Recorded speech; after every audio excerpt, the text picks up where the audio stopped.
The photograph was grainy, taken from across the street through a cafe window. But there was no mistaking her. Emily. My Emily. Her head was tilted back, a cascade of blonde hair falling over her shoulders.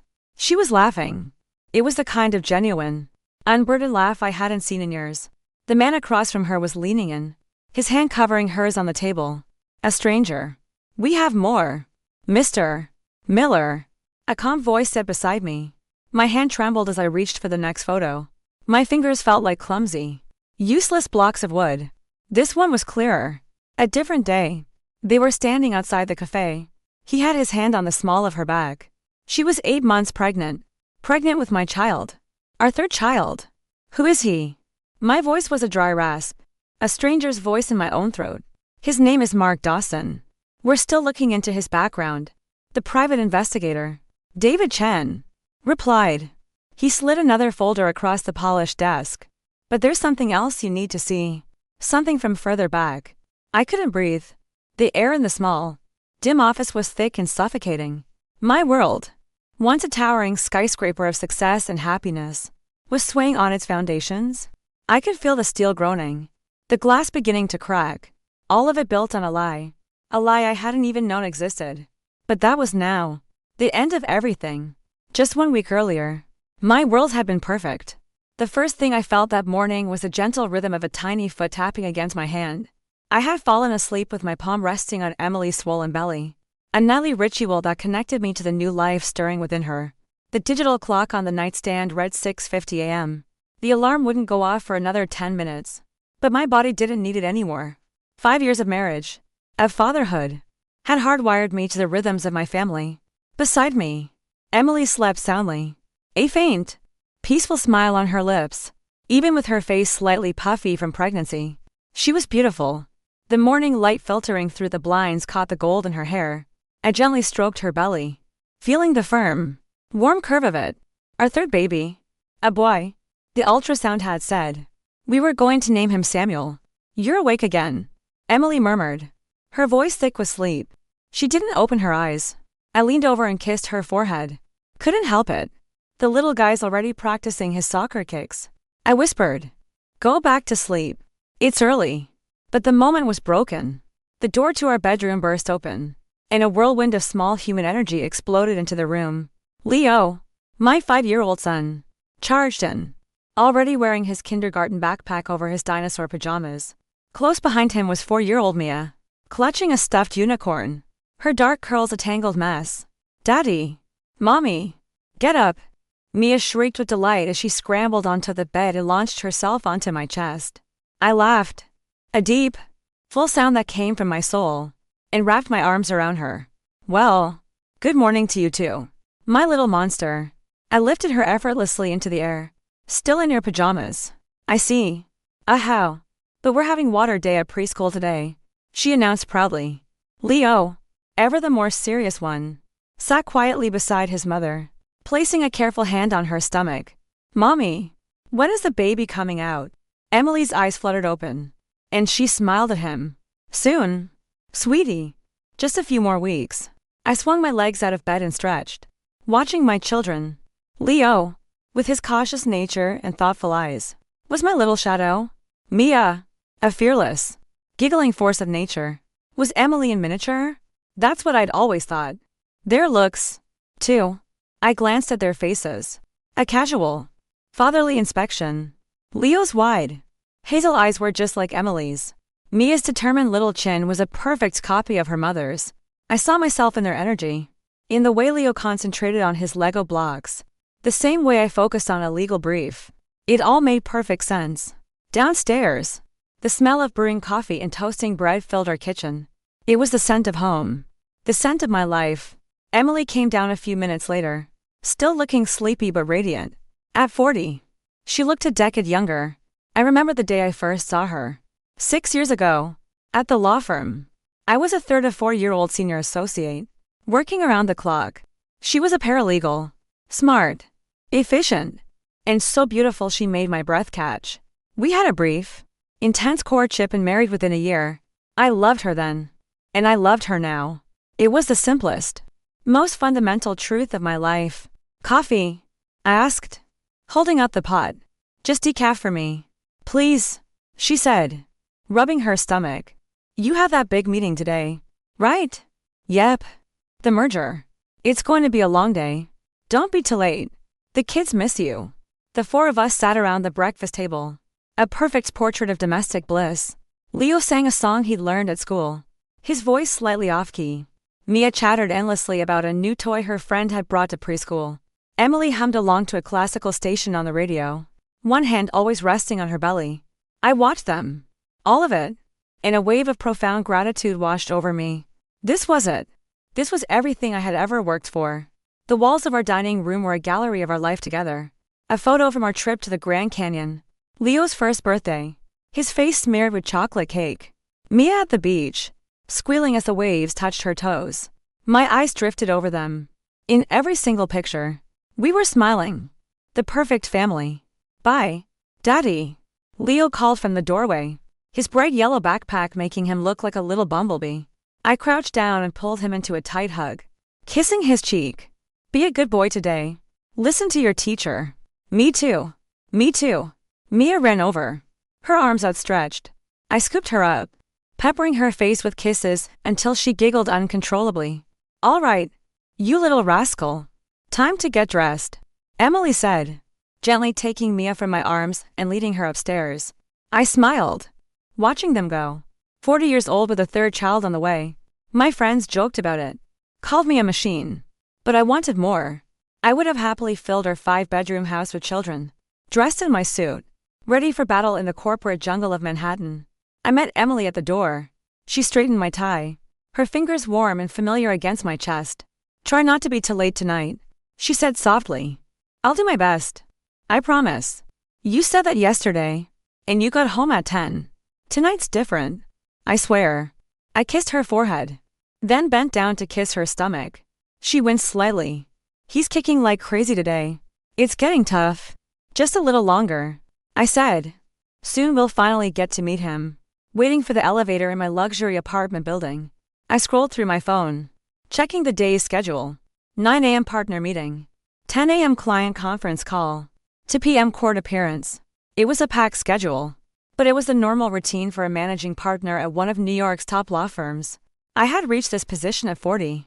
A testament to 15 years of relentless work. It was a stable, undeniable success. The elevator arrived. A neighbor, another lawyer from a different firm, was inside.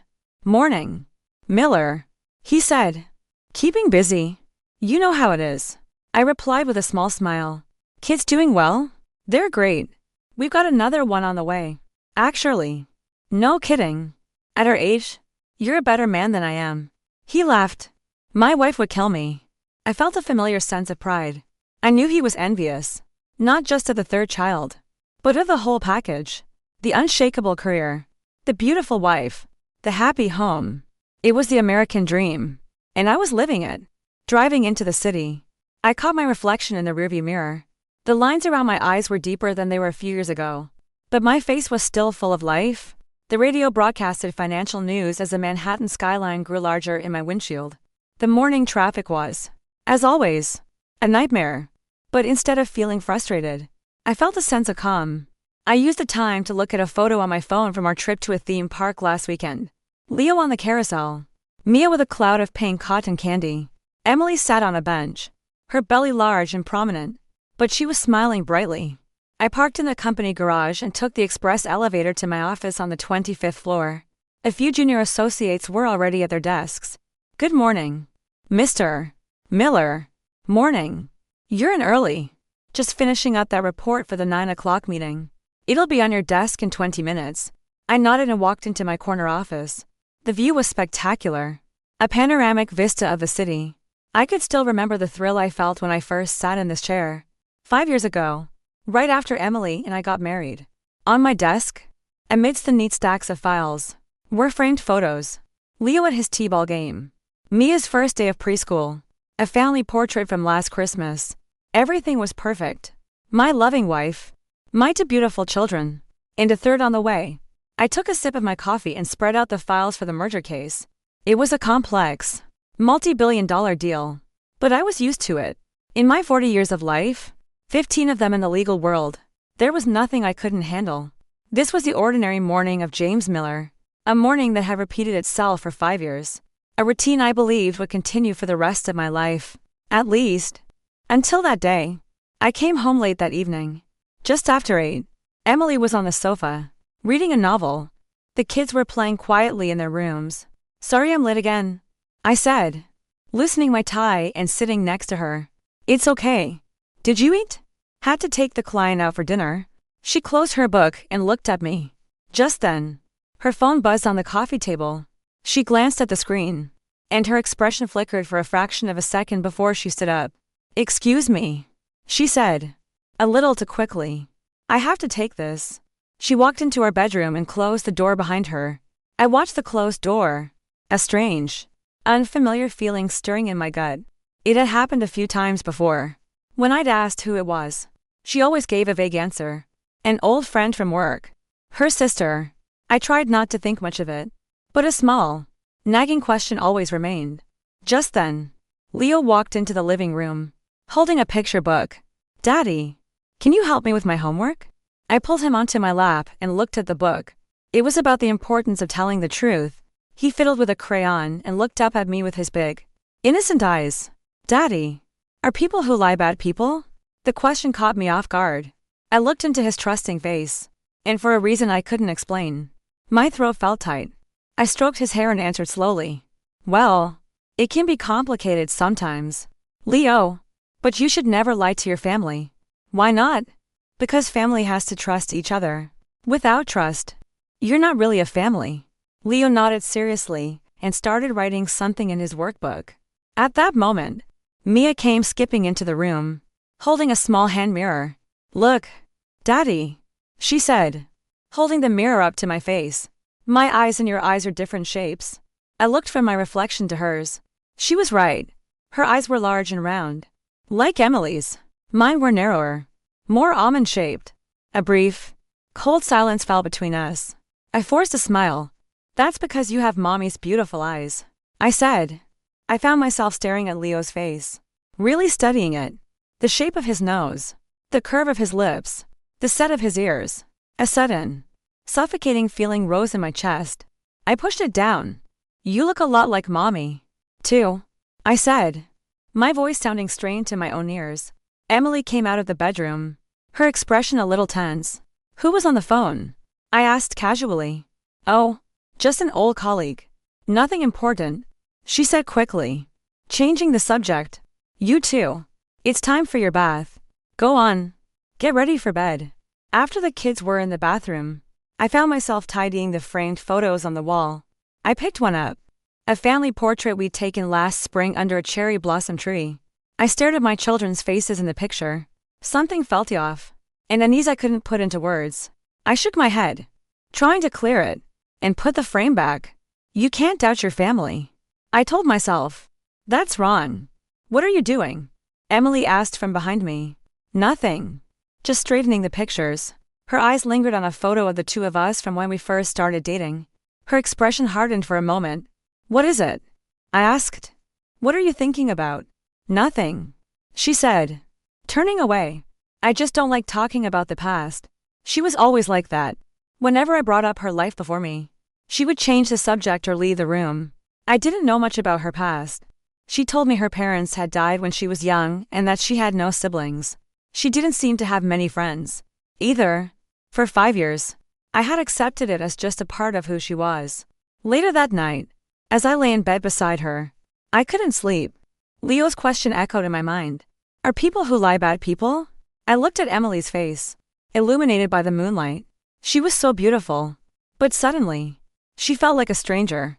A strange, formless anxiety was churning in the pit of my stomach. It was a feeling I hadn't had in years. The feeling that something was deeply, fundamentally wrong. That night, for the first time in a long time, I felt utterly alone. Over the next 2 weeks, the strange anxiety in my chest solidified into a constant, heavy presence. At work, I found it hard to concentrate. I would stare at complex legal documents, but the words would swim before my eyes. Meaningless. My mind would drift back to Emily's secretive phone calls, to the way she deflected any questions about her past. "Jim, Are you okay? Ethan Vance, a junior partner I'd mentored for the last few years, asked one afternoon. He was standing in the doorway of my office. You seem distant. Ethan was a good kid. 35. Sharp. And hardworking. I saw a younger version of myself in him. I'd personally recruited him from another firm, largely on Emily's recommendation. She'd known him briefly when they worked at the same place years ago. He's one of the brightest guys I ever met, she'd said. She was right. I forced a smile. Just a lot on my mind with the merger. And the new baby coming. You know how it is. Of course. He said, though he still looked concerned. Well, if you need anything, just let me know. The unease followed me home. It sat with me at the dinner table. A silent, unwelcome guest. I watched my family, dissecting their interactions, searching for cracks in the perfect facade. One evening, Emily was helping Leo with a drawing. He had her full attention, his head bent close to hers. From behind, they looked so alike. The same shade of blonde hair, the same slender shoulders. A cold knot formed in my stomach. Then a new problem began. A physical one. It started subtly. An urgent need to use the restroom during a meeting. Waking up once or twice during the night. I blamed it on the ridiculous amount of coffee I was drinking to stay focused. But it got worse. Soon, I was getting up 4-5 times a night. Sleep became a series of short, frustrating naps. Jim, you've been to the bathroom 3 times in the last hour, Emily said one night, her voice laced with worry. We were watching a movie. Or rather, she was. I was mostly just sitting on the couch, lost in my own thoughts. It's nothing. Too much coffee. I mumbled. This has been going on for weeks. It's not just coffee. She insisted, turning to face me. She placed a hand on my knee. Please, go see a doctor. For me. For the kids. Her concern felt genuine, and it made me feel a pang of guilt for my suspicions. She was right. I was 40. I couldn't ignore things like this anymore. The next afternoon, I found myself in the sterile, quiet waiting room of a urologist's office near my firm. I felt out of place among the older men, flipping through magazines. This was a place for grandfathers, not for a man in the prime of his life. James Miller, a nurse called. The doctor was a man in his late 40s with a calm, reassuring demeanor. I explained my symptoms. The frequent urination. The urgency. The feeling that my bladder was never quite empty. He nodded, typing notes into a computer. Any discomfort? Burning? No. Just a constant pressure. It sounds like classic prostatitis, he said after a brief examination. Inflammation of the prostate. Very common for men your age, especially in high-stress jobs. We see it all the time with lawyers, bankers, anyone who sits at a desk all day. I felt a wave of relief. It was just a simple, physical problem, a side effect of my successful career. Nothing sinister, nothing to do with the dark thoughts that have been haunting me. We'll start you on a course of antibiotics, the doctor continued, writing out a prescription. That should clear it up. However, he paused, looking at me over his glasses. Just to be thorough, I'd also like to do a semen analysis. I blinked. A what? Why? It's standard procedure, he explained patiently. It can help us pinpoint if there's a specific type of bacterial infection. It also gives us a complete picture of your reproductive health. Since your wife is pregnant and you're clearly fertile, I'm sure it's just a formality. But it's best to cover all the bases. Since you're clearly fertile. The words hung in the air. Of course I was. I had 2 beautiful children and a third on the way. The test was just a box to tick on a medical form. Okay. I agreed, feeling a little awkward. Whatever you think is best. He gave me the instructions. Abstain for 3 to 5 days. Come back the following Monday morning to provide the sample. I left the clinic with the prescription in my pocket, feeling lighter than I had in weeks. It was just a prostate infection. A boring, middle-aged man problem. My anxieties had been foolish, the product of stress and sleep deprivation. When I got home, I told Emily the diagnosis. Prostatitis. Is that serious? She asked, her brow furrowed with concern. No, not at all. The doctor said it's incredibly common. He gave me some pills. I'll be fine in a week or 2. I left out the part about the follow-up test. It felt too personal, too embarrassing. And besides, it was just a formality. For the rest of the week, I felt like my old self again. The antibiotics seemed to help. In my mind, freed from suspicion, was sharp and clear at work. I closed a major phase of the merger deal and received praise from the other senior partners. At home, I played with Leo and Mia, my laughter genuine again. I was the husband and father I was supposed to be. I was James Miller, the man whose life was perfect. I had almost forgotten the darkness that had been creeping at the edges of my world. On Monday morning, I went back to the clinic before work. The procedure was clinical and impersonal. I left the small, sterile room feeling slightly embarrassed but mostly relieved that it was over. Now I could put this whole thing behind me. A week later, my phone rang. It was the doctor's office. The nurse's voice was neutral. "Doctor, Evans would like you to come in to discuss your test results. Are you free this afternoon? Can't you just tell me over the phone?" I asked, annoyed at the inconvenience. I was in the middle of preparing for a court hearing. "The doctor prefers to discuss these matters in person," she said politely. A flicker of the old anxiety returned. I agreed to an appointment at 4 p.m. I sat in the same chair as before. But this time, the doctor's demeanor was different. He wasn't relaxed or reassuring. He was looking at a file on his desk, his expression serious, almost grim. He avoided my eyes. "Mr. Miller," he began, finally looking up. His voice was quiet. "Your results are unusual." My heart began to pound against my ribs. "Unusual? Is it a bad infection?" "Doctor." Evans took a deep breath. "It's not an infection, James. The issue is your sperm count.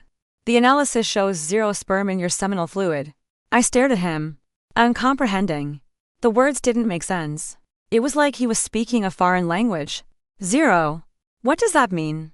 Like a low count? "No," he said gently. But his eyes were firm. "Not low. 0. The medical term is azoospermia. There are no sperm. None at all." My mind went completely blank. A roaring sound filled my ears. My lips were dry.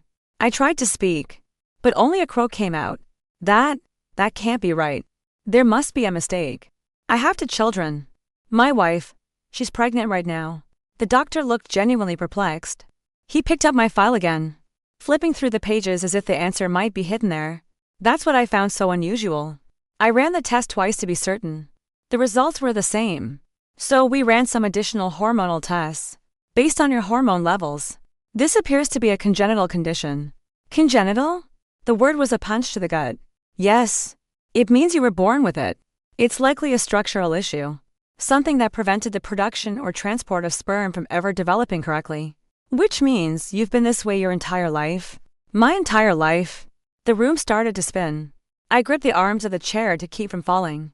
My children's faces flashed in my mind. Leo singing his off-key song. Mia laughing as I tossed her in the air. The tiny foot kicking against my hand from inside Emily's womb. "Are you saying?" I could barely get the words out. "Are you saying it's impossible for me to be their father?" "Doctor." Evans looked at me with pity in his eyes. He didn't need to answer. His silence was the only answer I needed.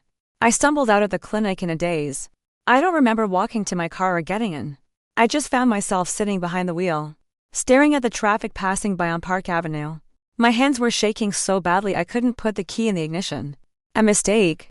It has to be a mistake. But the doctor's voice echoed in my head, cold and certain. "Congenital. Your entire life." Somehow, I managed to drive home. Back to my perfect house in the suburbs. Back to my perfect family. When I walked in, Emily greeted me with a worried look. "Jim, what did the doctor say?" "You look like you've seen a ghost." I couldn't tell her. The words were trapped in my throat, choked by a truth so monstrous I couldn't even speak it. So I lied. For the first time in our marriage, I looked my wife in the eye and told a deliberate, calculated lie. "It's nothing," I said, my voice hollow. "Just the infection is a bit more stubborn than he thought." He gave me a stronger prescription. "Oh, thank God," she said, her body relaxing with relief. She came over and wrapped her arms around my waist, resting her head on my chest. I was so worried. I stood there, rigid as stone, letting her hold me. Her touch, which had always been my greatest comfort, now felt like a brand. Later that evening, I sat on the floor of the living room, building a tower of blocks with Leo and Mia. They were laughing, their small hands piling block upon block. "Look, Daddy, it's the biggest tower ever," Leo shouted. I looked at his face, His wide, hazel eyes. His mother's eyes. I looked at Mia. Her dark, curly hair. So unlike my own straight, brown hair. For 5 years, I had seen myself in them. In their smiles, their tempers, their triumphs. But now, looking at them, I saw only strangers. I loved them. God, I loved them more than my own life. But a terrifying question had taken root in my soul, a poison spreading through my veins. If I wasn't their father, who was? That night, sleep was an impossibility. I lay beside Emily. My body turned away from hers, feigning exhaustion. Her breathing was deep and even, the peaceful rhythm of a person without a care in the world. But for me, the darkness was alive, crawling with monstrous questions. Every creak of the house, every distant siren, seemed to mock the silence of my own life. The truth I had received was a bomb that had detonated in the center of my soul. But the shrapnel was invisible. The destruction contained entirely within me. Congenital. Your entire life. The doctor's words were a relentless drumbeat in my mind. If I had been born this way, then every milestone of my fatherhood was a lie. The tears of joy in the delivery room when Leo was born. The overwhelming pride when Mia took her first steps. Every bedtime story. Every scraped knee I had kissed better. Every whispered I love you, Daddy. All of it was a performance in a play where I was the only one who didn't know his part was a sham. Who was the author of this cruel play? The answer lay sleeping peacefully beside me. Emily. My loving, devoted Emily. Had she known? Could she have known? The thought was so vile, so contrary to the woman I had built my life with, that my mind recoiled from it. And yet, there was no other explanation. The logic was as cold and hard as a prison wall. If I couldn't be the father, someone else had to be. Sometime after 3 a.m., I slipped out of bed. The house was still, bathed in the pale glow of the moon. I walked into Leo's room first. He was curled on his side, his favorite stuffed bear tucked under his arm. I stood over his bed, my heart aching with a love so profound it felt like a physical wound. I studied his face in the dim light, the sweep of his eyelashes, the soft curve of his cheek. For 5 years, I had seen my legacy in this boy. Now I searched his features desperately, looking for a trace of myself. A single, undeniable link. There was none. He was a beautiful child, but he was not mine. I moved to Mia's room. She had kicked off her blankets, as she always did, and was sprawled diagonally across her small bed. I gently pulled the comforter back over her. She stirred, murmuring something in her sleep, and my breath caught in my throat. This fierce, funny little girl who had my heart wrapped around her finger. Who did she belong to? Whose eyes looked back at me when she gazed up in adoration? The gallery of family photos in the hallway became a corridor of accusations. In each picture, my smiling face looked back at me, a fool beaming with pride over a life that wasn't his. The perfect family. The perfect lie. My hand clenched into a fist. Anger, hot and pure, began to burn through the fog of shock and grief. I had been deceived, humiliated.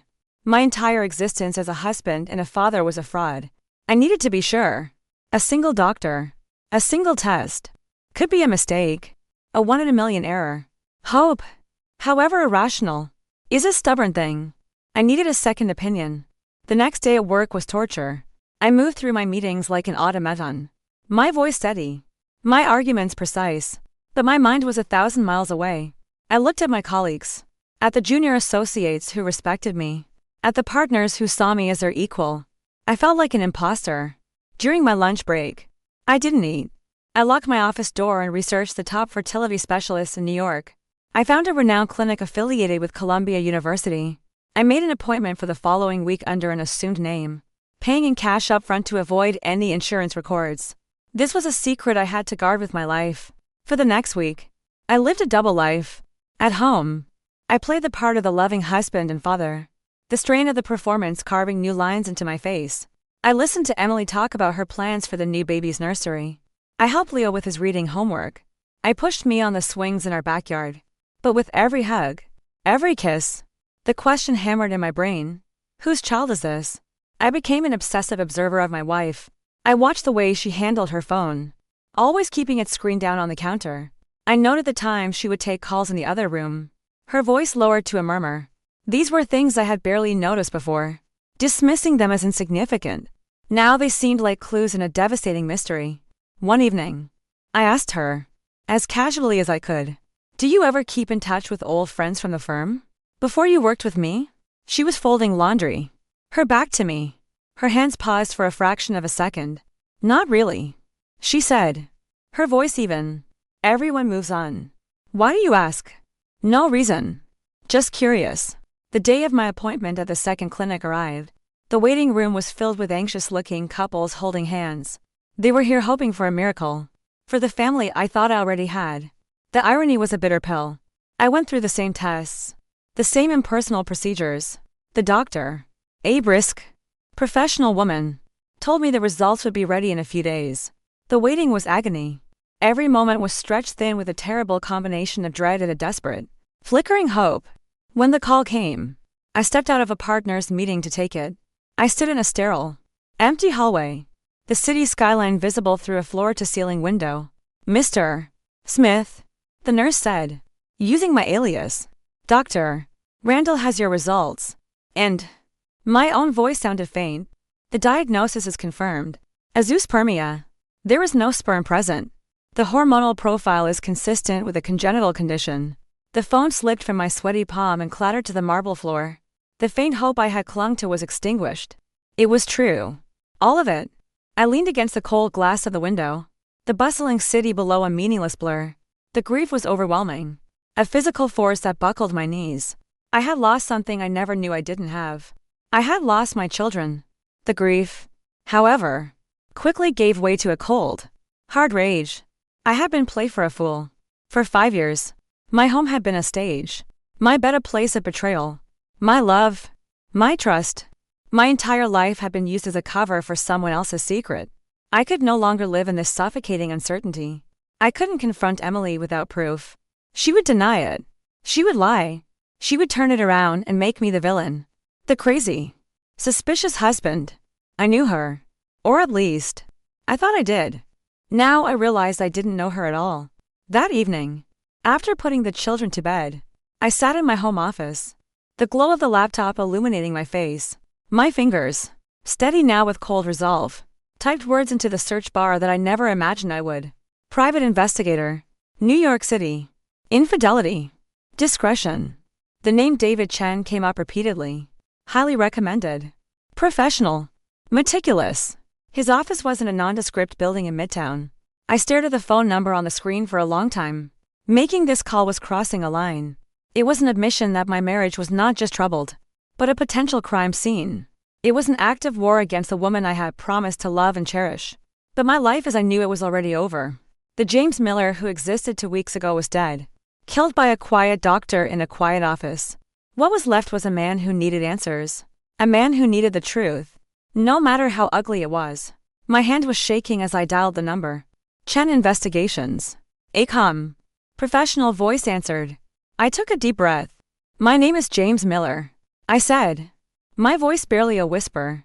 "I need your help. I think my wife is lying to me." The first report from David Chen arrived a week later via secure mail. It was a meticulous log of Emily's daily activities. 9 a.m., drop off Leo at kindergarten. 9:15 a.m., drop off Mia at preschool. 10 a.m., grocery shopping at Whole Foods. 2 p.m., prenatal yoga class. It was the mundane, predictable schedule of a suburban mother. My heart sank. Was I wrong? Was I going insane? Then I read the entry for Thursday afternoon. 3:05 p.m., subject arrives at the Bluebird Cafe in Greenwich Village. Sits alone at a table by the window. Orders tea. 5:10 p.m., subject leaves the cafe. Drives home. She was there for 2 hours. Alone.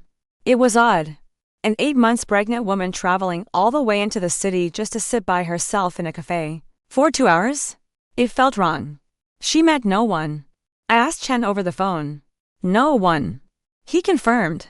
My operative had eyes on her the entire time. She just sat there, looking out the window. Maybe she was waiting for someone who never showed up. The following week, the report was nearly identical. Except on Thursday, at 3:15 p.m., someone did show up. The report included a photograph, taken from a distance. A man. He was sitting with his back to the camera, but I could see he was well-dressed, with dark hair. He and Emily sat talking for nearly 2 hours. The photograph was grainy, but their posture was intimate. leaning in close over the small table. We're running facial recognition and trying to get a better shot next time. Chen said. But there's more. It seems this isn't a new development. My operative spoke to a waitress at the cafe. She said your wife and this man are regulars. Every Thursday. Like clockwork. Every Thursday. For how long? My mind raced. Thursday was the day I had my standing late afternoon meeting with the firm's executive board. It was the one day of the week I was guaranteed not to be home before 7. The pieces were beginning to fall into place, forming a picture of betrayal so calculated it took my breath away. She had a routine, a secret life hidden in plain sight, scheduled perfectly around my own. The following week, Chen's email had a new attachment, a video file. It was short, filmed on a cell phone from across the street. It showed Emily and the man leaving the cafe. They stood on the sidewalk for a moment, talking. Then he reached out and pulled her into a brief hug. It wasn't a friendly pat on the back. He held her, his hand stroking her hair. She leaned into him, her pregnant belly pressing against him. I watched the video again. And again. The hug was short, only a few seconds, but it was filled with a world of intimacy that I, her husband, had not shared with her in years. Then Chen sent a final email that evening. It contained a single, high-resolution photograph, a clear shot of the man's face as he was getting into his car. My blood ran cold. The air left my lungs in a painful rush. I felt the world tilt on its axis. I knew him. It was Ethan Vance, my protege, my trusted colleague, the man I had brought into my firm, the man who sat in meetings with me every day, who called me his mentor, who had been to my house for barbecues, the man who had played with my children. My children. Suddenly, everything made a sickening kind of sense. The way Emily had pushed for me to hire him. The way Ethan always seemed to know just the right thing to say. The way he looked at Emily with a little too much familiarity. The way he would always ask, with such sincere interest, about Leo and Mia. The lie wasn't just about a stranger. It was an inside job. A conspiracy that had been unfolding right under my nose. In my home and in my office. 4 years. The betrayal was deeper, darker, and more intimate than I could have ever imagined. I stared at the screen, at Ethan's smiling face, until the image burned itself onto the back of my eyelids. The air in my luxurious corner office, once a symbol of my command over the world, suddenly felt thin and recycled. The walls were closing in. This room, this entire building, was part of the lie. He walked these halls. He sat in my conference rooms. He had shaken my hand, accepted my guidance, and all the while, he had been the secret author of my life's greatest joys. The rage came then. A white-hot wave that eclipsed the shock and grief. It was so intense it made me dizzy. I wanted to smash my monitor. I wanted to storm out of my office, find Ethan, and destroy him. But I was a lawyer. My entire life was built on control, on logic, on the careful gathering of evidence before striking. Emotion was a weakness. I would not be weak. I would be methodical. I would be vicious. I picked up my phone. My hand was perfectly steady. Chen, I said when he answered. My voice a low, dangerous monotone. The man in the photo. His name is Ethan Vance. He's a junior partner at my firm. There was a moment of silence on the other end of the line. Even a seasoned I, like Chen, could be surprised. At your firm? He repeated, a hint of disbelief in his professional calm. Yes. I want to know everything about him and my wife. Everything. Go back as far as you need to. I want to know when they met. The nature of their relationship. Every interaction they've ever had that you can uncover. I want a timeline. I want facts. Spare no expense. Understood. Mr. Miller. A focused background investigation on both parties. Specifically their shared history. I'll get right on it. I hung up. For a moment, I sat in my leather chair, the silence of the office pressing in on me. Then I stood up, walked to the window, and looked down at the city 25 floors below. The people looked like ants, scurrying along, each with their own lives, their own secrets. How many of them were living a lie like mine? The rest of the day was a masterclass in self-control. I went to my meetings. I reviewed my briefs. I dictated memos. And then, at 4 p.m., Ethan knocked on my open door. Jim, you got a minute to go over the closing arguments for the Henderson case? He asked, his smile as easy and familiar as ever. He walked in and sat in the chair across from my desk, the same chair countless clients had sat in. placing their trust in me. He placed a folder on my desk, and as he leaned forward, I could smell his cologne. My wife probably smelled this on her clothes, on her skin. Of course. Ethan. Let's go through it, I said. My voice was even, my expression placid. Inside, a storm was raging. I wanted to leap across the desk and wrap my hands around his throat. He opened the folder. So, I was thinking we lead with the breach of fiduciary duty. It's our strongest point. As he spoke, I stared at his face. I saw him in my children. The slight cleft in his chin, I'd seen a shadow of it in Leo's. The way his eyes crinkled when he smiled, just like Mia's. It was all there. A living, breathing testament to my humiliation. And he had the audacity to sit here, in my office, discussing legal strategy. What do you think, Jim? He asked, looking up at me, waiting for my expert opinion. It's a solid approach, I said, my voice like ice. But be prepared for emotion to dismiss on that point. Their counsel is sharp. Right. Good point. He had no idea. He was a dead man talking. And he had no idea. Going home that night was the hardest thing I had ever done. The front door, which used to represent sanctuary, now felt like the entrance to a prison. Emily greeted me with a kiss. Her lips were soft, and the gesture was so automatic, so practiced. I didn't kiss her back, just accepted it. A cold statue. You're so tense, she said, her hand rubbing my shoulder. Her touch felt like a spider crawling on my skin. Another long day? You could say that, I replied, moving away from her to put down my briefcase. At dinner, I watched her. I watched him. Ethan. In the way she smiled. The way she talked about her day. Was she thinking of him? Was she comparing me to him? Even as she passed me the salt, she was pregnant with our third child. Our child. The thought was a cruel joke. Who was this child's father? Was it me? In some 1 in a billion medical miracle? Or was it him? Or was it someone else entirely? The possibilities were a gallery of horrors. After the kids were in bed, she came to me in the living room, her expression full of practiced concern. Jim, what's wrong? You've been so quiet for weeks. Is it the prostatitis? Is it not getting better? I'm just tired. Emily. I lied. The lies were coming easier now. I was learning her language. You're working too hard, she said, snuggling up against me on the couch. Maybe we should take a trip after the baby comes. Just the two of us. I looked at her, this stranger with my wife's face, and I felt nothing but a profound, chilling emptiness. The love I have felt for her, the foundation of my entire world, had vanished. In its place was something cold, sharp, and patient. 2 days later, Chen called me. I have something, he said. I tracked down a woman named Sarah Jenkins. She was a paralegal at the firm where your wife and Vance worked together, before you knew either of them. And? I asked, my knuckles white as I gripped the phone. And she was Emily's best friend at the time. She had a lot to say. Chen paused. You might want to sit down for this. Mr. Miller. I was already sitting. I braced myself. According to Ms. Jenkins, Chen began, his voice all business.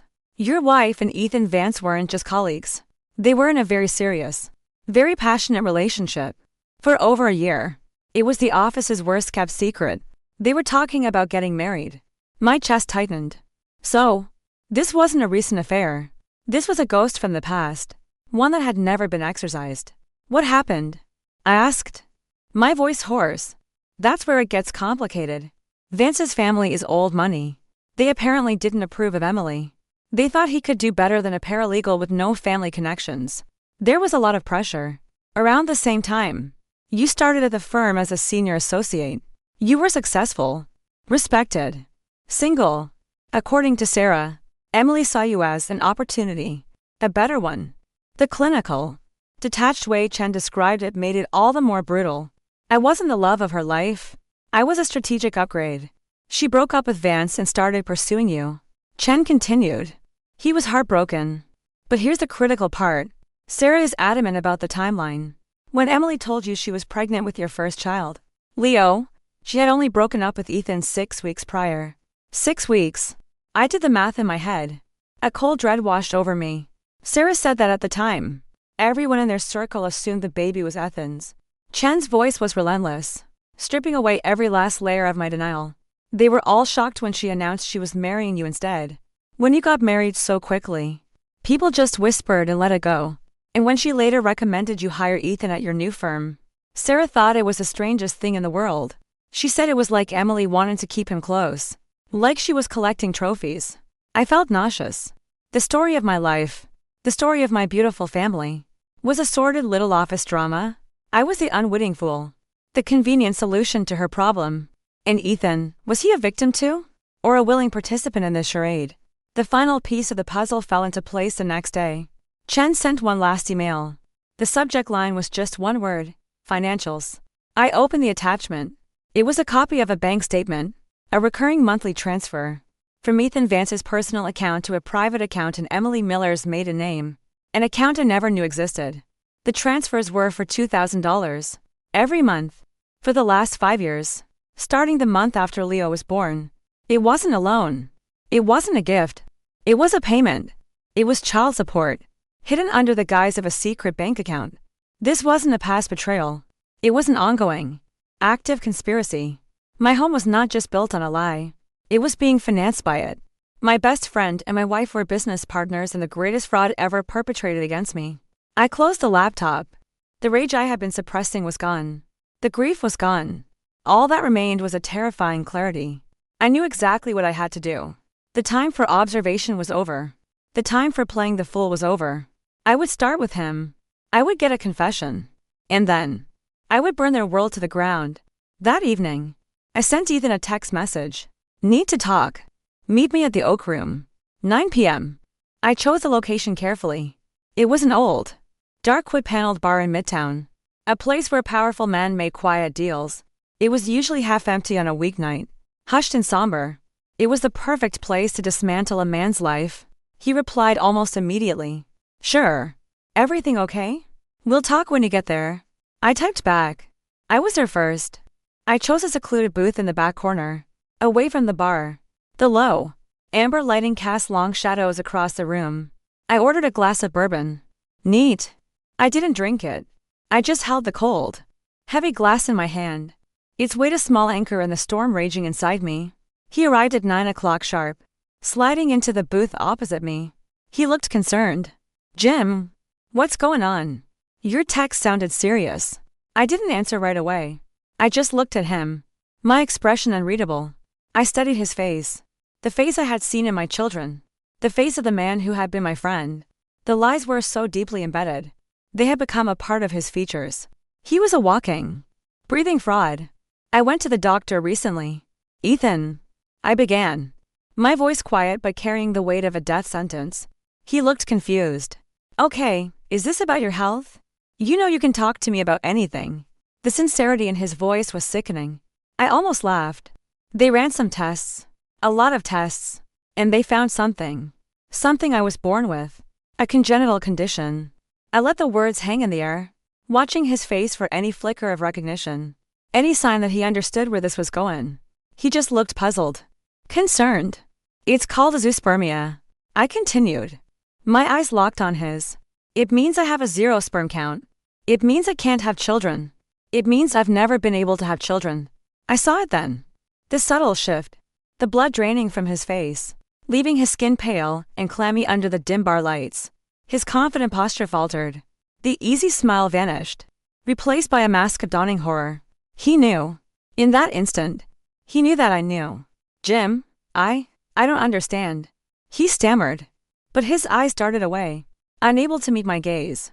The first crack in the facade. Oh, I think you do understand. Ethan, I said, my voice dropping even lower. Each word a chip of ice. I think you understand perfectly. For example, I think you understand why you've been sending my wife $1,000 every single month. For the past 5 years. His composure shattered completely. It was like watching a building implode. He opened his mouth, but no sound came out. He just stared at me, his eyes wide with panic and disbelief. He looked trapped. He was. Whose children are they? Ethan, I asked. It wasn't a question. It was a demand. He shook his head. A pathetic, jerky motion. Jim, you've got it all wrong. It's not what you think. Don't lie to me. I snarled, leaning forward, my voice a low growl. The civilized lawyer was gone. Don't you dare lie to me now. I've been living in a lie for 5 years. I'm done with lies. I slammed my hand down on the table. The bourbon glass jumped, the amber liquid sloshing over the side. The sound was like a gunshot in the quiet bar. Are they yours? He flinched, shrinking back into the leather of the booth. Tears welled in his eyes. He was no longer the sharp, confident junior partner. He was a terrified boy, caught in a trap of his own making. Yes, he whispered. The word was barely audible, but it landed with the force of a physical blow. God. Jim, yes. There it was. The truth. A single word that ripped the last remnants of my old life to shreds. I had expected it. I had known it. But hearing it spoken aloud still stole the air from my lungs. I leaned back, a strange, cold calm settling over me. The rage had burned itself out, leaving behind only the ash of my life. How could you? I asked, my voice devoid of emotion. How could you come to my house? How could you play with those children? How could you look me in the eye every single day? He started to sob then, covering his face with his hands. I'm sorry. He choked out between gasps. I'm so sorry. I never wanted this to happen. I loved her. I loved her before you ever met her. When she told me she was pregnant, I was going to marry her. But my family. So you let her marry me instead. I finished for him, my voice dripping with contempt. You let her use me as her convenient solution. And you just stood by and watched. It wasn't like that. He insisted, his voice cracking. When she married you, I thought it was over. I tried to move on. But then she called me. She told me she wanted Leo to know his real father. She said you were always working, that you were never home. She manipulated me. Jim. She made me feel guilty. I laughed. A bitter, empty sound. She manipulated you? You kept this secret for 5 years. You paid her off. You're not a victim here, Ethan. You're a co-conspirator. I know. He whispered, his head bowed in shame. I know. I deserve whatever happens to me. Just please, don't blame the kids. It's not their fault. Don't you dare talk to me about those children. I hissed. You don't get to call them the kids. You forfeited that right a long time ago. I stood up. The meeting was over. I had what I came for. The confession. Jim. Wait. He pleaded, looking up at me, his face streaked with tears. What are you going to do? I looked down at the broken man in the booth. The man I had trusted. The man I had called my friend. I felt nothing. No pity. No sympathy. Just a vast, frozen emptiness. I'm going to do what I do best. Ethan. I said, my voice cold and precise. I'm going to take everything apart, piece by piece. I'm going to expose every single lie. And I'm going to make sure that both of you pay for what you've done. I turned and walked out of the bar, leaving him there to drown in the ruins of his own deceit. I didn't look back. Driving home, I felt a clarity I hadn't felt in weeks. The path forward was clear. There would be no quiet separation. No amicable divorce. This was not a marriage ending. This was a crime that needed to be brought to justice. I walked into the house. It was late. After 11. The lights were dim. Emily was waiting up for me, sitting on the couch in her bathrobe. Where have you been? She asked, her voice sharp with accusation. I called you. You didn't answer. I didn't reply. I just stood in the middle of the living room, looking at her. Her pregnant belly was a grotesque monument to her betrayal. I was just with Ethan, I said calmly. Her body went rigid.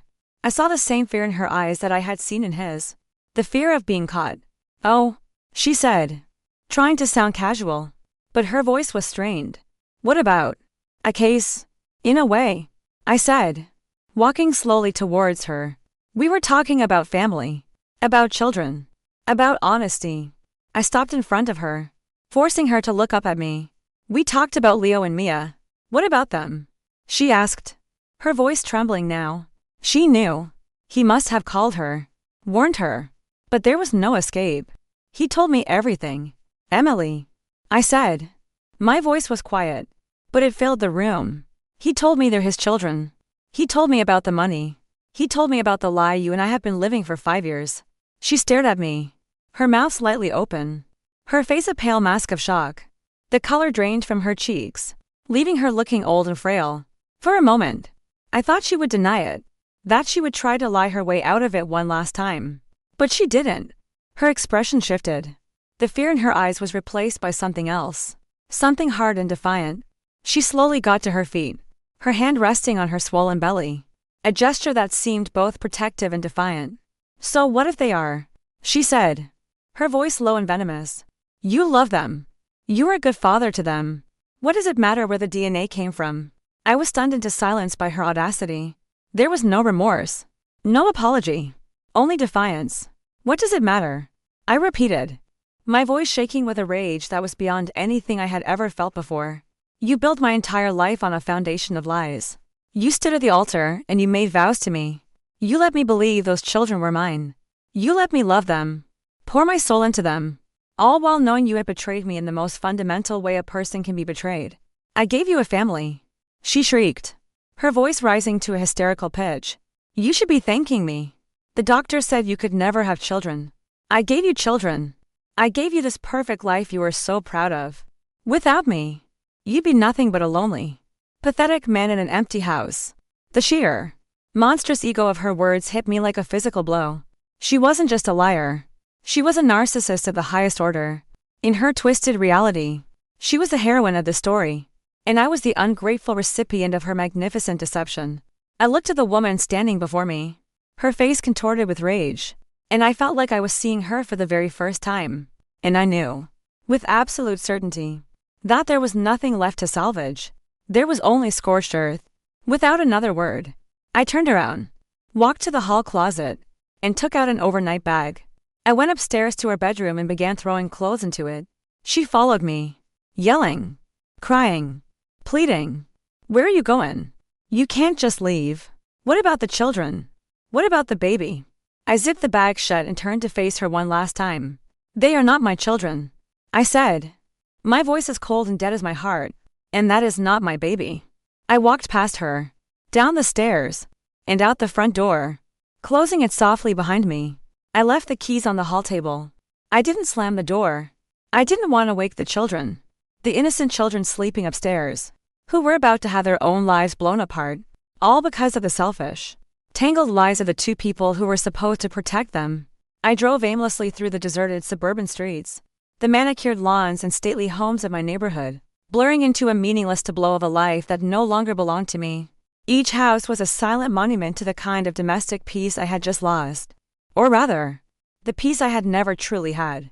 The silence in the car was deafening, broken only by the sound of my own ragged breathing. I ended up at a soulless airport hotel, the kind of anonymous place where people in transit briefly intersect, before disappearing from each other's lives forever. It felt appropriate. I was in transit, caught between a life that had been a lie and a future that was a terrifying, formless void. I checked in under my own name. There was no point in hiding anymore. The secrets were out, at least between the three architects of this disaster. I lay on the stiff, starched sheets of the king-sized bed, still in my suit from the office, and stared at the textured ceiling. Sleep was a distant country I had no visa for. My mind replayed Emily's final words, over and over. "You should be thanking me." The sheer, unadulterated gall of it was breathtaking. She had reframed her years of deceit as a selfless gift. In her mind, she hadn't betrayed me. She had completed me. She had patched the hole in my masculinity with another man's children, and expected gratitude in return. The rage I had felt in the house had cooled, replaced by a chilling realization.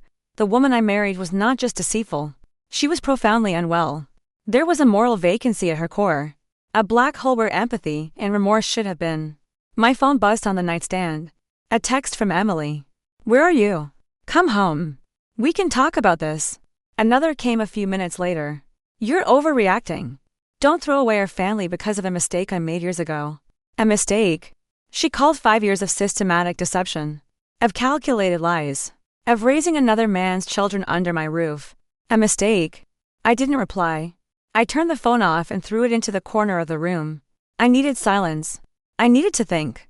The next morning, I woke up with a crick in my neck and a grim, unwavering sense of purpose. The emotional storm had passed. I was now in the eye of the hurricane, a place of cold, analytical calm. I was a lawyer, and I was about to become the most formidable client I had ever represented. I turned my phone back on. There were a dozen missed calls from Emily. and two from Ethan. I ignored them all. I made one call. To Richard Sterling, the most feared divorce attorney in New York. He was a shark. A man known for his scorched earth tactics and his complete lack of sentimentality.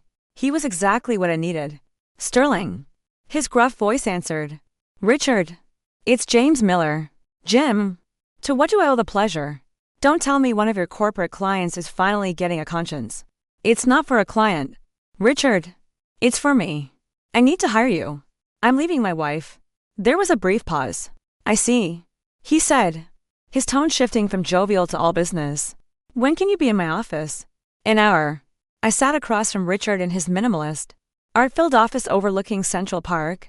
I told him everything. The azoospermia diagnosis, the private investigator, the affair with Ethan Vance, the secret payments, the confrontation.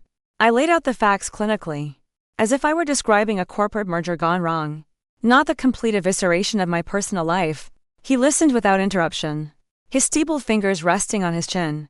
When I finished, he was silent for a long moment. Jesus Christ. Jim, he finally said, shaking his head. In 30 years of doing this, I've seen some messes. But this is a masterpiece. He leaned forward. So, what do you want? Everything. I said. My voice flat. I want to prove in a court of law that those children are not mine. I want to sever all legal ties. No custody. No child support. Nothing. I want to sue her for fraud and emotional distress. And I want to sue him for the same. I want to destroy him professionally. I want his law license. Richard nodded slowly, a grim smile playing on his lips. I can do that. It will be ugly. It will be public. She will paint you as a monster. A man who would abandon his children over a bruised ego. They are not my children. I repeated, the words like stones in my mouth. And my ego is the least of what's been bruised. My entire life was a fraudulent contract. I'm just seeking to have it voided. Good. Richard said. That's the mindset we need. He started making notes. We'll file for a declaration of non-paternity. We'll need a court-ordered DNA test. She'll fight it. But with your medical records, she'll lose. We'll file the civil suit against both of them concurrently. We'll subpoena their financial records, their phone records. We will leave no stone unturned. Leaving his office, I felt a sliver of control returning. I had a strategy. I had a weapon. My next stop was my own firm. I requested a meeting with the senior managing partners, both men in their 60s who had known me for 15 years. We sat in the main boardroom, the polished table reflecting our solemn faces. I told them the story again, this time focusing on the professional implications. Ethan Vance has been engaged in a long-term, clandestine relationship with my wife. I said, my voice steady. This relationship produced 2 children, a fact he knowingly concealed from me while serving as my subordinate in this firm. He has demonstrated a profound lack of integrity and ethical judgment that is incompatible with the standards of this partnership. They were stunned into silence. They looked at me with a mixture of pity and horror. We will launch an immediate internal investigation. One of them, Howard, finally said, Ethan will be placed on administrative leave, effective immediately. Jim, I am so sorry. Don't be sorry. Howard, I said, standing up. Just be thorough. The wheels of justice, both personal and professional, had been set in motion. The moment I left the boardroom, Ethan was summoned. He was escorted from the building less than an hour later, carrying his belongings in a cardboard box. The news spread through the firm like wildfire. The official story was a vague reference to a conflict of interest, but the whispers had already begun. That evening, back in my hotel room, the real war began. My phone rang. It was Emily. I let it go to voicemail. A moment later, a message popped up. The firm just put Ethan on leave. They fired him. Is this what you wanted? To ruin his life? To ruin our lives? Another message arrived. This time, from Ethan. Jim, please, we can talk this out. Don't do this. Think of my career. Think of what this will do to the children. The word children from him was like a lit match on gasoline. I picked up the phone and called Richard Sterling. They know, I said. The attack has begun. Good, he replied. Let them panic. Tomorrow, we serve them the papers. Then the real fun begins. The next day, a process server delivered a thick manila envelope to my former home. Another was delivered to Ethan. The lawsuit was official. We were no longer a family in crisis. We were litigants, plaintiff and defendants. Emily's reaction was explosive. She called me, screaming, crying, threatening. You'll get nothing. The law says you're their father. You're on the birth certificate. You'll pay for them for the rest of your life. I'll tell everyone you're a monster for abandoning your own children. Then I'll see you in court. Emily, I said calmly, and hung up. The battle lines were drawn. She had chosen her strategy to brazen it out, to use the children as both shields and weapons, to rely on the legal presumption of paternity. She would wage her war in the court of public opinion, but I would wage mine in a court of law, and in a court of law, the only thing that mattered was the truth, and the truth, I knew, was on my side. For the first time in 5 years, I felt like I was standing on solid ground. It was the ground of a battlefield, littered with the wreckage of my life, but it was real, and I was ready to fight. The weeks that followed were a blur of legal maneuvers and emotional warfare. I moved out of the hotel and into a furnished corporate apartment in the city, a sterile space with no memories attached. It was a blank slate, which was exactly what I needed. I took a leave of absence from the firm, handing my cases over to other partners. I couldn't be a lawyer for anyone else when my own life had become the most complex and brutal case I had ever faced.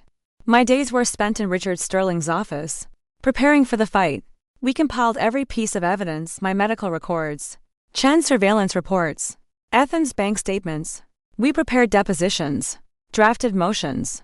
Richard was a master tactician, anticipating every move Emily and her lawyers would make. Her strategy will be to delay and obstruct, Richard explained. Pacing in front of his window, she'll refuse the DNA test. She'll file motions to have the suit dismissed. She'll accuse you of being mentally unstable, of fabricating this whole story out of jealousy. She will try to make this so expensive and so painful that you give up. I won't give up, I said. It was the one certainty I had left. Emily, true to form, came out swinging. Her lawyer, a high-profile female attorney known for her aggressive media presence, began leaking tidbits to the press. The story was framed as a tragic tale. A powerful, workaholic lawyer, facing a midlife crisis, suddenly turning on his devoted, pregnant wife and abandoning his family. My zoospermia was never mentioned. It was my secret, my shame, and I held it back as our trump card. The whispers in the legal community grew louder. I saw the pitying glances from former colleagues. My name, once synonymous with integrity and success, was now attached to a scandalous, messy divorce. I didn't care. Let them whisper. They didn't know the truth. Not yet. The first court hearing was for our motion to compel a DNA test. The courtroom was small and stuffy. Seeing Emily for the first time since I left was a shock. She was dressed in a conservative maternity dress, her face pale, her expression that of a frightened victim. She sat beside her lawyer, one hand protectively on her belly. Ethan was nowhere to be seen. His lawyer was there to represent his interests. Her attorney argued passionately. Your Honor, Mr. Miller has been a loving, involved father to these children for their entire lives. This sudden, cruel rejection of them is a clear sign of emotional distress. To force these innocent children to undergo a medical procedure to satisfy their father's baseless, paranoid delusions would be unconscionably traumatic. Richard stood up, his presence calm and commanding. Your Honor, this is not about delusion. It is about a fundamental truth. We have medical documentation. He held up a sealed envelope, proving that my client is, and has always been, medically incapable of fathering a child. This is not a man rejecting his children. This is a man who has been the victim of a long and calculated fraud, and he is simply seeking to establish the legal truth. The judge, a stern-faced woman in her 50s, looked from Richard to my wife's attorney. I have read the submitted medical evidence. The motion is granted. The court orders paternity testing for the children, Leo and Mia Miller, to be conducted by a court-appointed lab within the next 10 days. I saw Emily's shoulders slump. A small gasp escaped her lips. It was the first victory. A small crack in her wall of lies. The days leading up to the test were hell. Emily called me, sobbing. Please, Jim, don't do this to them. They don't understand. Leo keeps asking when Daddy is coming home. You're the only father they've ever known. Her words were poisoned darts, aimed at the part of me that still ached with love for those children. It was a love that didn't just vanish overnight. It was a phantom limb, an amputation that still throbbed with pain. You should have thought of that before you lied to me for 5 years. Emily, I said, my voice hollow, and hung up. The test was done. We waited. For 2 weeks. My life was in limbo. I barely ate. I walked the city streets for hours, trying to outrun the memories of Leo's laughter and Mia's small hand in mine. They were innocent. None of this was their fault. But their very existence was the embodiment of my wife's betrayal. How could I ever look at them again without seeing her lies? Without seeing Ethan's face? The call came from Richard. We have the results, he said. His voice was grimly triumphant. It's 999% probability of paternity for Ethan Vance. 0% for you. It's official. Jim, you are not their father. I closed my eyes. The confirmation didn't bring relief. It brought only a profound, soul-crushing sadness. The last, infinitesimal flicker of doubt was extinguished. The truth was now a legal fact. With the DNA results, Emily's case crumbled. Her strategy of denial was no longer viable. The tide began to turn. We moved forward with the civil suit. We deposed Sarah Jenkins, Emily's former friend, who testified under oath about Emily and Ethan's passionate affair, and the suspicious timing of her first pregnancy. Then, we deposed Ethan. I wasn't in the room, but Richard told me about it later. He was a broken man, without the firm's support, facing disbarment and financial ruin. He had no fight left in him. He admitted everything. The affair, the paternity of both children, the secret payments. He claimed, weakly, that Emily had been the mastermind, that she had manipulated him with his love for the children. The final, and most brutal, deposition was Emily's. I sat in the room for that one, next to Richard, my face an impassive mask. She avoided looking at me.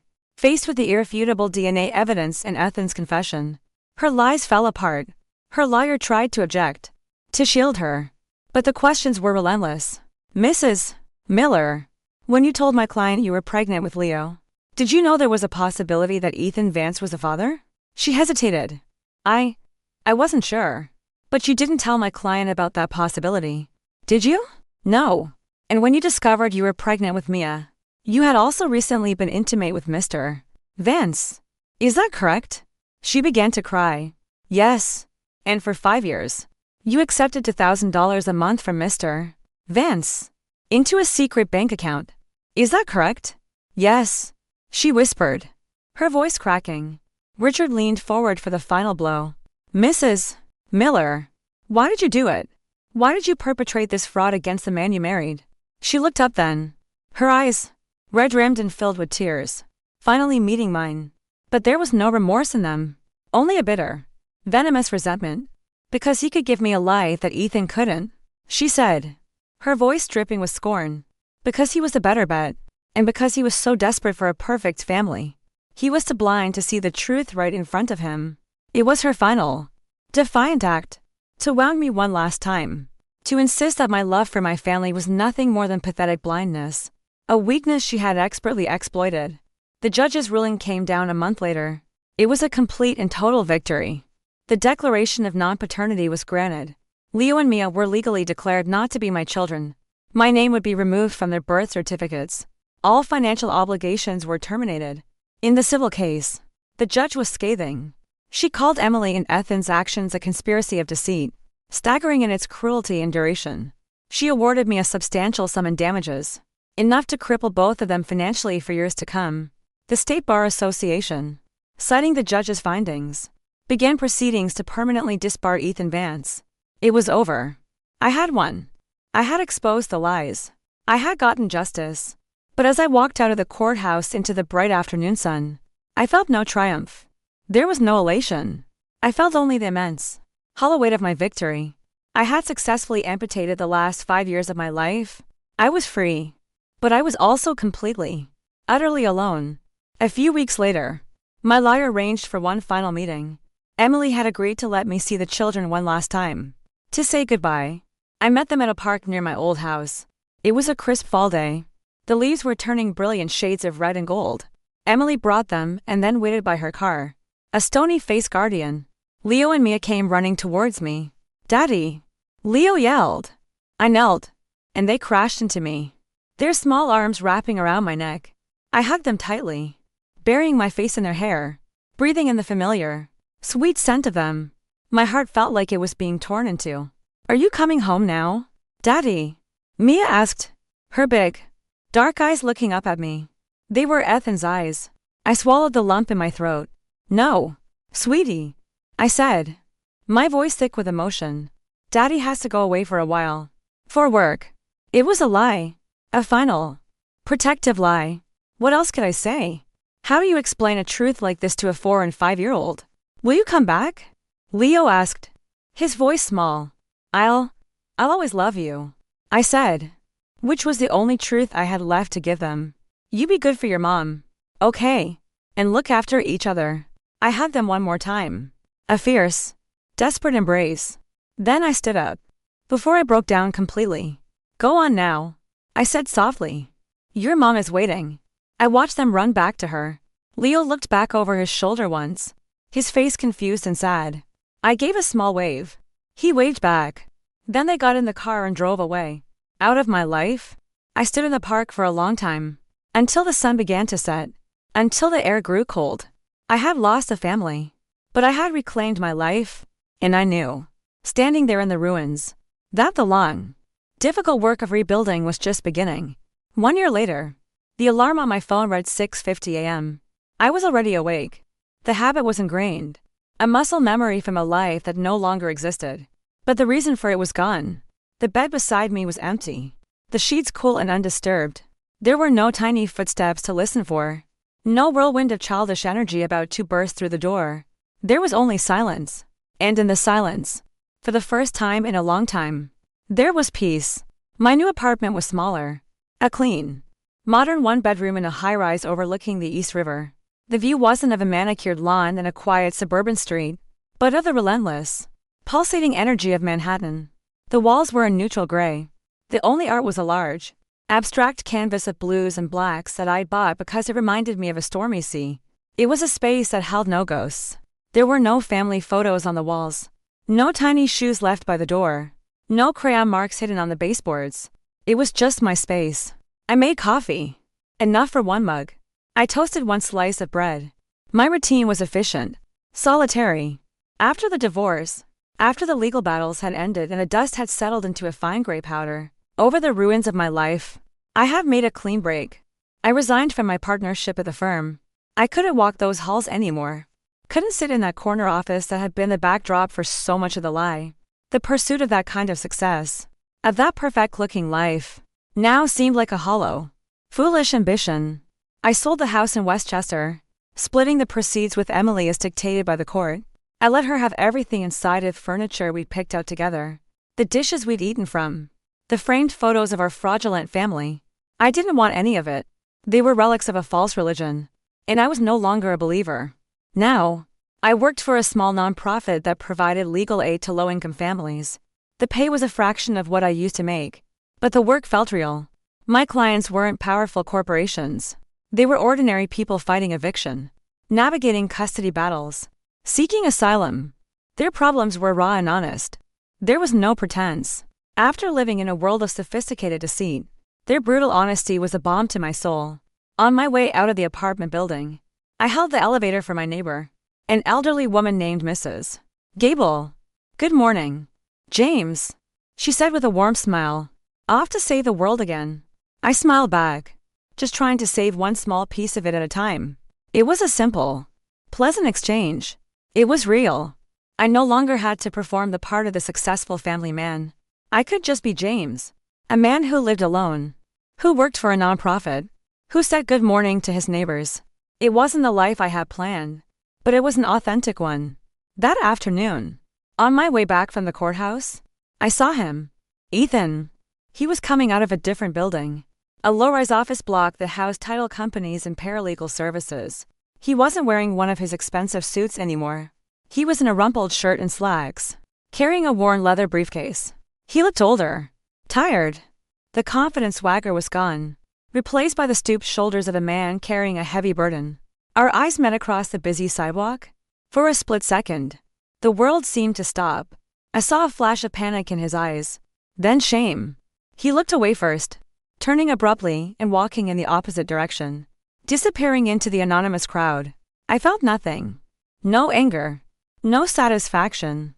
No pity. He was simply a ghost from another life. A stranger I had once known intimately. He had lost his career. The disbarment was permanent.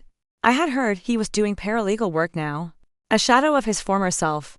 He and Emily had tried to make a life together. But their foundation was built on the wreckage of their lies. And it hadn't held. They had separated 6 months ago. The consequences of their actions had caught up to them. As they always do. I still heard news of the children sometimes.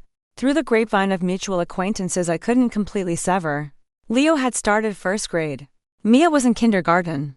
They were living with Emily in a small, rented apartment. She had received a substantial settlement from the civil suit. But with no career and 3 children to support, she was struggling.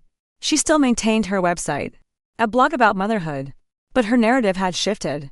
She was now the tragic single mother, a victim abandoned by a cruel husband. A few people, the ones who didn't know the full story, believed her. But the people who mattered knew the truth.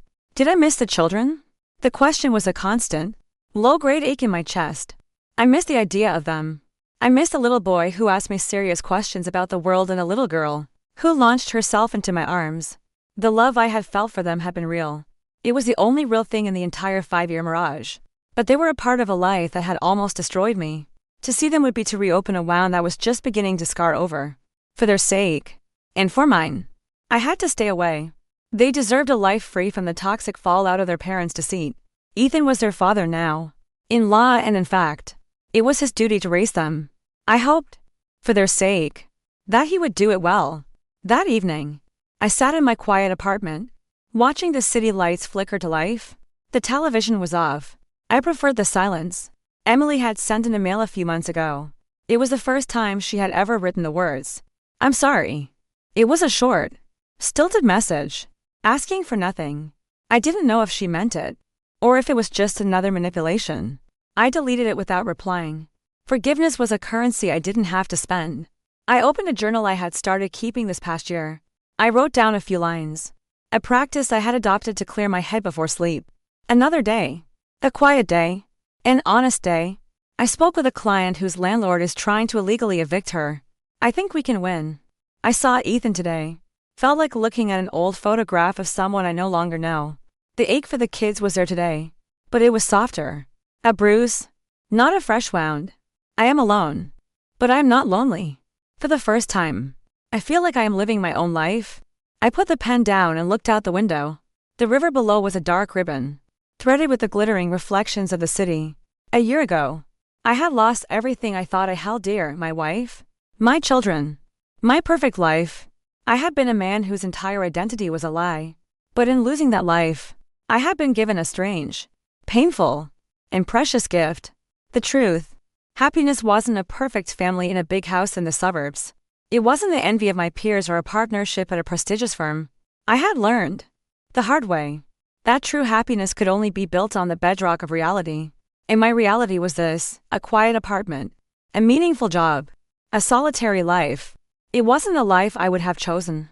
But it was real. And it was mine. The ghost of a smile touched my lips. The past 5 years had been a lie. But the love had been true. The pain had been true.